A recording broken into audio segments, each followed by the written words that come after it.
with Riccardo Spagni, one of the main netters at privacy-focused Monero. Hi, Riccardo. How are you? Hey, good. Thanks, and you? Thanks for doing this. So, I want to know your take on the recent decision by US IRS it has assigned, I think, Chain Analysis and one another firm to develop solutions to track Monero's transactions. So, what's your take on that? Sure. I mean, it's obviously it's not unexpected. It's kind of intrinsic at this point in time that regulators want the same level of control and insight that they currently have into monetary flows. It's a little bit odd to me because they've accepted that they can't have that much insight into the flow of cash, for example, and they're okay with that. You know, I mean, obviously there's some places around the world where they are trying to get rid of cash, parts of Europe quite successfully. But you know, the US has a strong cash-driven economy, or cash-driven part of its economy, and regulators seem to largely be okay with that. But this IRS play in particular is focused on Monero and on Lightning.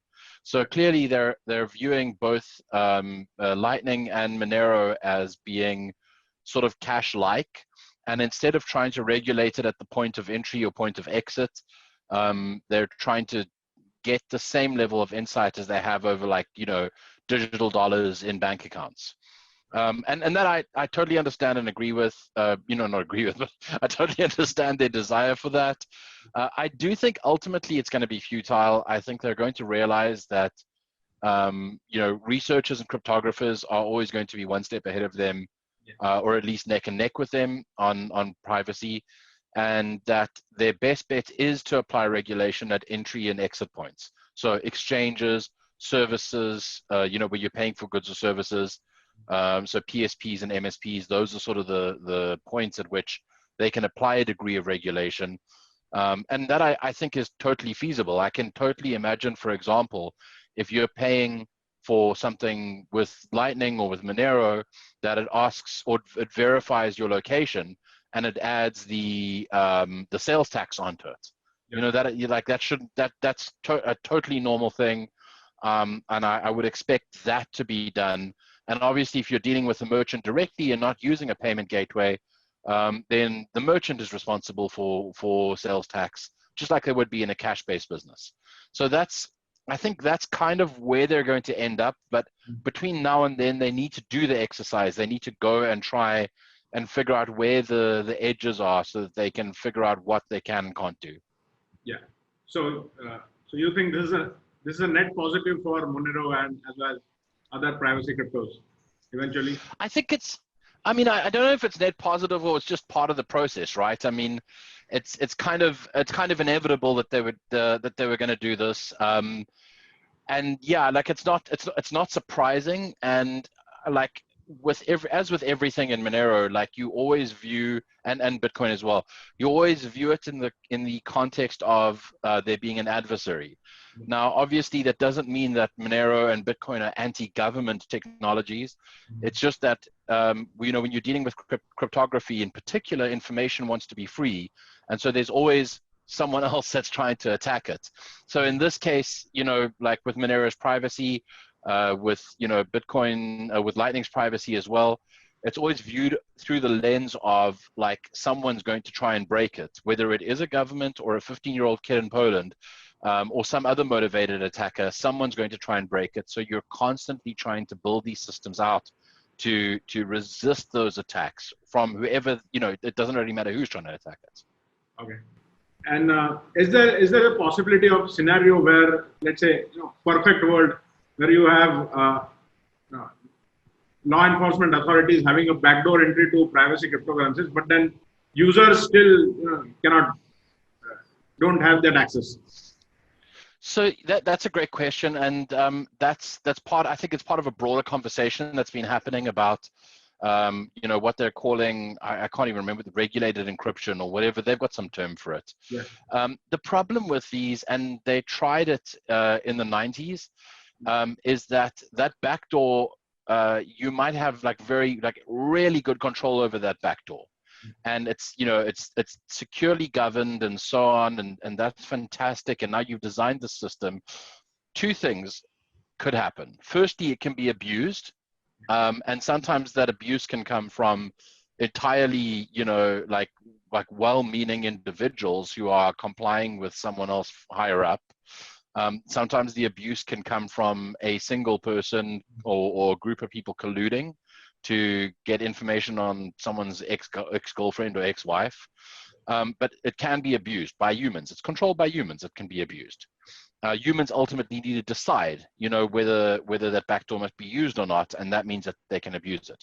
The second issue is implementation failure, and this is what happened in the 90s, that you can have like this fantastic system, you know, you've got controlled access to the backdoor, law enforcement only, a judge has to pass a decision, you design this whole thing, and then you've made one small implementation mistake, and now like hackers can break in and they've got the same level of access as law enforcement. So, you know, it's not like, again, the thinking is not bad, it's just ultimately flawed. And I think it's important that we recognize that it's ultimately flawed to go down that road, and trust that eventually regulators and law enforcement will understand as well that it is flawed to go down that road. That doesn't mean that cryptography and privacy and encryption are anti-law enforcement. Law enforcement, I mean, if you think about it, like back in the day, like before computers existed, people were still hiding information. There was no lack of information hiding. People still had the ability to pass information secretly in very public ways through coded messages and so on. It didn't disrupt law enforcement. It didn't make law enforcement's job impossible. It's just that law enforcement needed to use things like, you know, sort of people who would snitch on others, you know, that sort of thing. They needed to use active surveillance instead of passive surveillance. And this is sort of like how they would eventually break cases. And I think that they've kind of become a little bit too accustomed to having access to passive surveillance, whether it's through cameras with facial recognition systems or bank accounts and financial institutions reporting suspicious activity. And this is just kind of a little bit of a regression to the way things used to be, where law enforcement needs to step up, do a little bit more work, and not rely on, you know, passive surveillance on this influx of information, which ultimately results in false positives as well. Yeah, right. And we also had the news, I think, 4 days ago, where we had Five Eyes intelligence nations, along with India and Japan. They signed a note asking for a backdoor entry into encryption. So, do you think they're going after, again, privacy transaction, or there are some larger issues? They're more concerned with what I'm doing with my iPhone rather than maybe what I'm doing with privacy cryptos. Yeah, I don't think that it's directed at privacy cryptocurrency or privacy-focused cryptocurrencies at all. I do think it is a more general concern over things like terrorists, you know, passing information using encryption. I guess the biggest issue there is even if they had to pass a law and say all encryption needs a backdoor, it wouldn't stop criminals from using strong encryption that doesn't have a backdoor. And that strong encryption exists. You know, cryptographers and mathematicians are going to continue to research strong encryption. And, you know, there are countries outside of those, of the Five Eyes countries and outside of Europe and outside of America, where they will continue to develop strong encryption. And criminals will have access to that. You know, they'll have access to it regardless of any government or regulator's intention. So stuff like this ultimately all it does is it means that law-abiding citizens lose access to privacy and criminals continue to have access to the privacy and encryption tools. So I think that it really is flawed, and it is you know, fraught with all sorts of issues. And hopefully we're able to educate regulators so that they see this as well, and then they're able to sort of step back from the ledge of let's try and force backdoors into everything. Okay. And final question. So I talked to a couple of analytics firms over the past 2-3 days, and the general consensus is that if law enforcement agencies come hard on privacy cryptos, eventually there could be a situation where major exchanges might delist these points, and then, you know, that could spell trouble. So what's your opinion on that? And also, what's the future for privacy cryptos? Sure. So, we've been working. We commissioned Perkins Coie to write a regulatory white paper on compliance with privacy enhancing cryptocurrencies, with a particular focus on Monero, and they published that about a month ago. And that really shows regulators and exchanges that they can comply with existing legislation whilst listing private cryptocurrency or privacy enhancing cryptocurrencies. And that includes things like, receiving CoinJoin deposits, sending CoinJoin withdrawals, receiving Lightning deposits, sending Lightning withdrawals, and obviously receiving and sending Monero deposits and withdrawals. And so, I'm hoping that is a strong educator for exchanges, and exchanges need to take a stance. Yeah. They've got the tools. Their risk and compliance people are able to take this white paper, review it, and go, oh, cool, I can see how we can comply.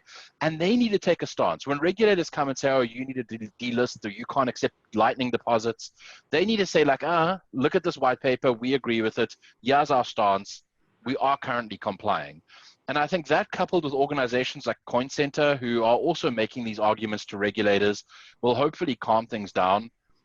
Because again, privacy enhancing tools are not anti-law enforcement, they're not anti-government, and it's just about educating regulators rather, so that they see that as well.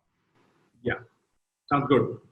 And how do you see the future for privacy cryptos in general? I think with please go ahead. I think I see a bright future. I think that it's, of course, there is a clash. Right now, it is a bit of it's a situation where regulators might feel like they're losing control, but I don't think that that's a bad thing to lose. It's not a bad level of control to lose, because, it ultimately means that this, like I said earlier, there's a bit of a regression to the way things might have been done, 100 years ago. And that, it's not like 100 years ago, there were all sorts of terrible things happening. And people were getting murdered in the streets, left, right, and center. So clearly, we can still have law enforcement and stronger privacy than we currently have. And I'm hoping that people just start to get educated more and more, about privacy in general, and about regaining their privacy, and about how important that is. Are they seeing privacy cryptos as a risk, because now there is a race among central banks to launch their own cryptocurrency? So.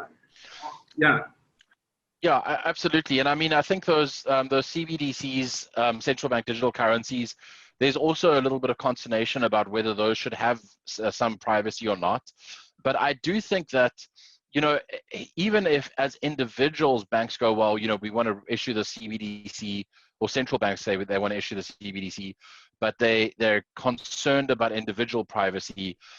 Sure, I can almost buy that argument, but you cannot convince me that organizations like Apple and Amazon are going to say, oh, we have no problem with anyone being able to figure out who our suppliers are and how much we're paying them. Yeah. That's just bad for business. Yeah. Like, businesses require privacy. Yeah. And I think that that's something that's going to come to the front as well. Businesses are not going to put up with their stuff being traceable. It's simple as that.